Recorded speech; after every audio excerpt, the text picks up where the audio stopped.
Today on Rachael Ray. How can you resist this smile? The extraordinary Dame Julie Andrews is sharing some of her more surprising favorite things. I hate to kiss and tell if the guys were all delicious. I know! Then, I got such a crush on you! from Pitbull's manager to mac and cheese master, his pizza mac and cheese is gonna light up the charts. Oh! It's bubbling over! Plus, John Gidding has bright ideas about working with bright colors. This doesn't even look like my room. And Rach calls it a cheesy Mexican suiza. You can just call it dinner. Yes!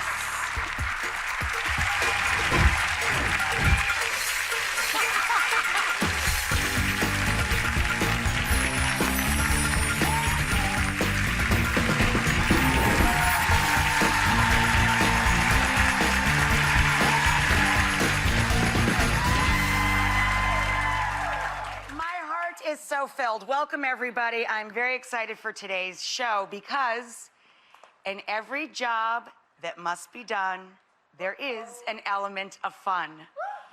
I know.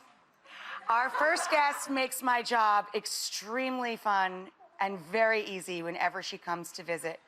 Please welcome back to our show for the 11th time, the legendary Academy Award winner, best-selling author. She is supercalifragilistic, expialidocious, Dame Julie Andrews.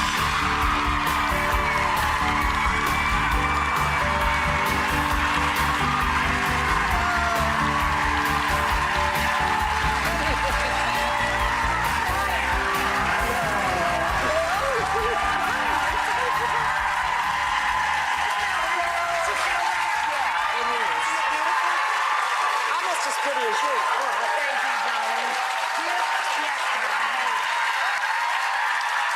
Thank you.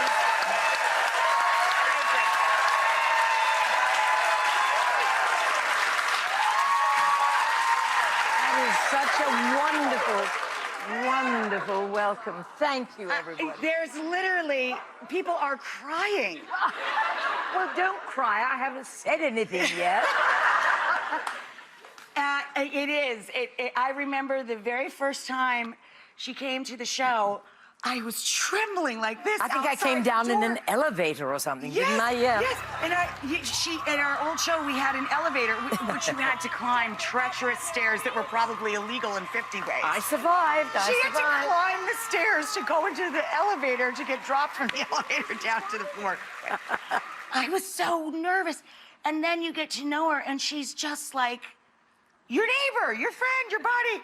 I ran into the room today, and everybody in the room's like, don't hurt her. Like, I come running across the room.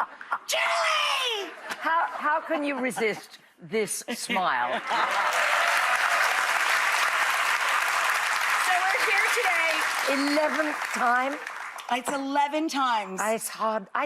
I'm staggered. Isn't that great? Oh, it is great. We're No, almost up to a dozen as buddies. Yeah, all right. Well, let's.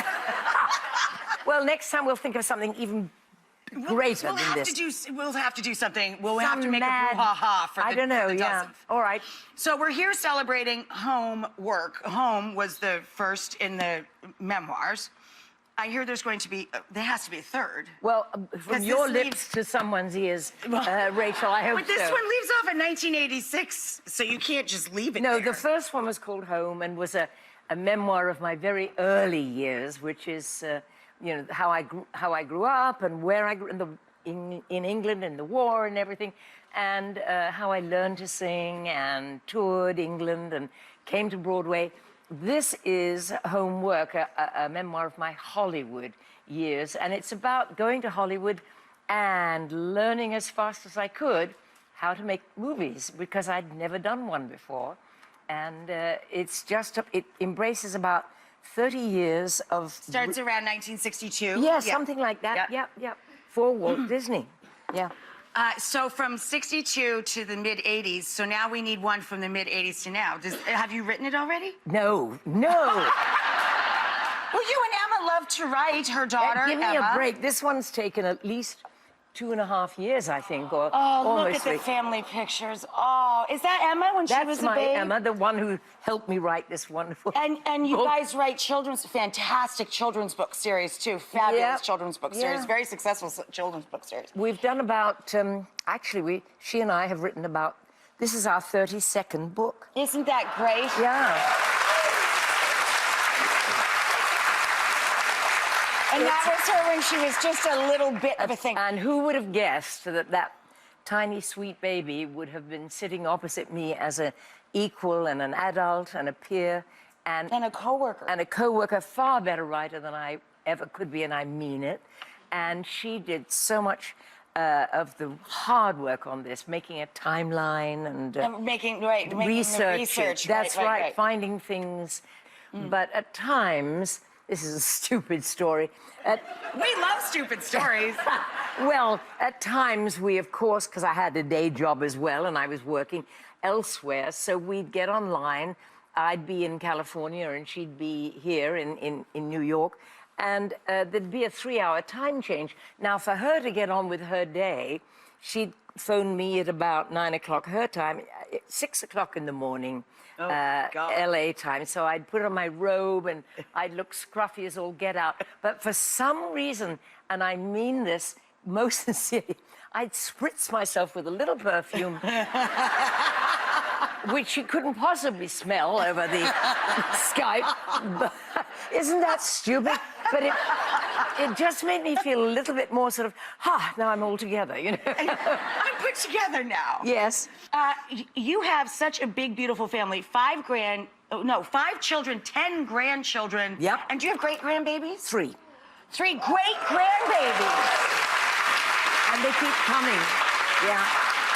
So that is our son Jeffrey, and then on his left in the photo is my daughter Emma. I'm in the middle, in case anybody doesn't recognize me.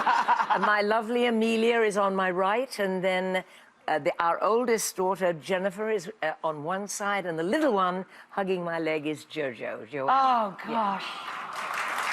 But they're all women now. They're all grown up. So you guys must have some pretty big holidays. That's We a lot have of chairs in huge the house. holidays. And then when I was married to my lovely Blake for 41 years or so, he would say, honey, would you mind if we invited all the grandparents and aunts and uncles and people? I'd say, fine. But it would be like, I remember one Christmas we had like 29 people. And even if you take 12 of them out to supper that night, you've still got God knows how many left at the house. Right, you still got a baker's dozen. Yeah, I left needed back a at the ranch. vacation after Christmas, believe me. So tell me some of the difficult moments in writing. But is there a difficult part of it? Yeah, I think so. There's great parts. I mean, a lot of laughter and sweet things about it. But at times, it was quite painful because Emma and I were revisiting so much of our lives together. Somebody said that writing a memoir is like living your life all over again, reviewing it, but this time in perspective. You're so busy doing it. You don't have perspective. You don't have perspective. And when this we're time young, we're do. just dumb. You know what I mean? Like you don't get perspective until you get a few years on it. Yeah. So it was good for me. Yeah. Because we've been together 11 times, I asked her once, because I had a mad crush. I watched the Rockford Files when I was a little girl, and I had a wild crush on age inappropriate for me. James Garner, like I loved. Everybody had a crush on James So Garner. I wanted to know what it was like making out with James Garner. And she said, quite good. Like, he was a great Quite kisser. good. I'm sorry. It was very good. Very, very good. Sorry. Quite good. But I don't think I ever definitively asked you the awkward question, was there a best kisser over the years, since this is largely about your film career? Like, It's all about that, really, and family she life, got too. to go to bed, at least fake bed, with Paul Newman. I know! In a Hitchcock movie. Yes. In Europe. Yes! Right? So do you have a definitive Friendship lifetime favorite, other than your husband, of course. Husbands. Well, I hate to kiss and tell. It just doesn't seem... Oh, but we would really enjoy it I if know you did. you would. If I said honest to God, the guys were all delicious and real gentlemen, and they stayed friends, which tells you everything. And they were delicious. They were. Isn't that exactly what you want to hear? They were. They were kind and real and helpful and funny and great friends. And that's because I think we didn't have mad affairs or anything like that. No, but no, we loved working together, and so the friendships went on. I love that. I did 3 movies with James. Oh, gosh, I had such a mad crush on him. I can understand it. Such a delight. He just seemed like someone who was very genuine. Blake's, my husband Blake, who made all the great movies, Victoria and all the Pink Panthers and Breakfast at Tiffany's. So many wonderful movies. We made about 7 films together, and he said, watch James. He's not only a great actor, he's a great reactor. And if you watch him in, for instance, Victoria, his takes are I've seen it 100 times. I know, and they are so amazing. Yeah. He's so natural. He just gets But he's into the skin. glue that holds it all together and makes it real. Oh, he's delightful in that film. Yeah. Delightful. I love it. It's one of my favorites. I watch it over and over and over. I never tire of it.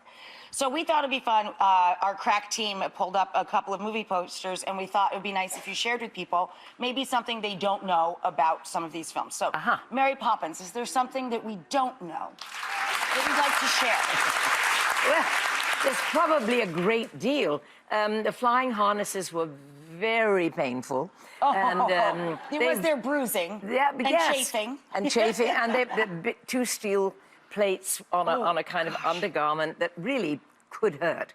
And there was a lot of flying, a lot of hanging around up in the rafters. They ever forget you up there? Yeah, no, they nearly dropped, well, they did drop me once. And luckily there's a counterbalancing equipment, so I wasn't hurt, but it was certainly a shock. But let me think.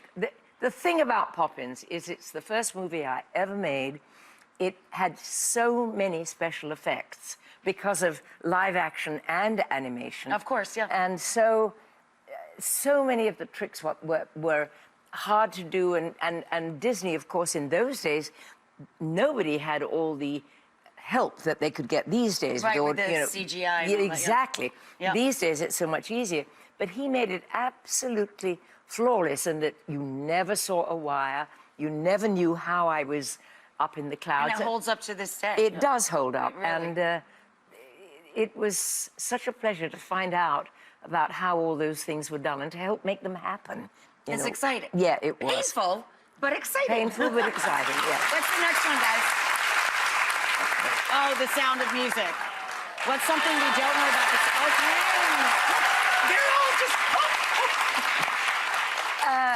The thing about The Sound of Music is that nobody told our producers at the time that Salzburg has Europe's 7th highest annual rainfall. And so it rained a lot, Rachel. And so we were always sitting under tarpaulins up on the mountainsides and waiting for the clouds And you must be to part. cold, too. Yes, and truly, we talk about bonding. You really do. Made me practice my guitar a great deal up there. And then sometimes at the end of the day, a kindly farmer would give us a glass of his homemade schnapps because we were so cold. Oh, nice. And that was a blessing. Sometimes it really was. It really does. Yeah. It warms you. It like, does. In the right way. It does. And then there are one of the farmers got so mad that we were upsetting the milk in his cows. And you're spoiling it, but there's all this Hollywood stuff around. And we built a particular stream for me to leap lightly across. And the night before we were to shoot it, he came out with a pitchfork and just did this, and it was lined with rubber, and all the water ran away, and we had to build another one. Because you were souring his milk. Yeah, that's right. Well, he felt that it wasn't right. Mind you, he was paid very well, but even so. And sour milk just gives you cheese, brother. Come on.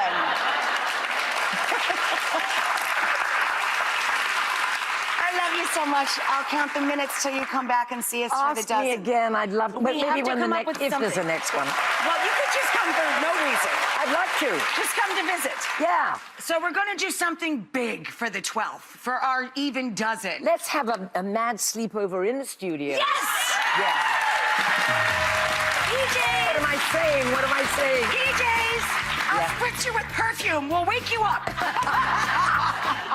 Thank you so much, Thanks Julia. for having me, You're my so dear. beautiful inside and out. Homework, a memoir of her Hollywood years is available now, of course. You can catch Julia out on book tour. We'll put up all of her dates through mid-December. Wow, you're going on a long one. Pretty long. Yep. Wow. Yep. Yep. Wow, through mid-December. Grab a snack and we'll come right back. Thank you, everybody.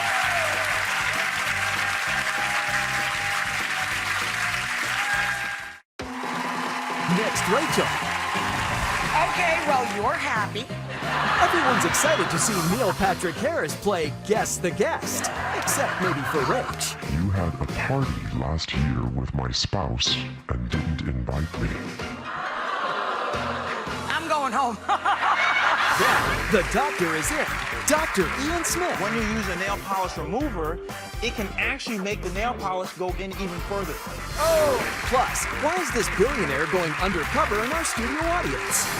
And I know! how do you top this Spanish-inspired chimichurri chili? We take all the crispy potatoes. Ah, right! Come on! Next, Rachel.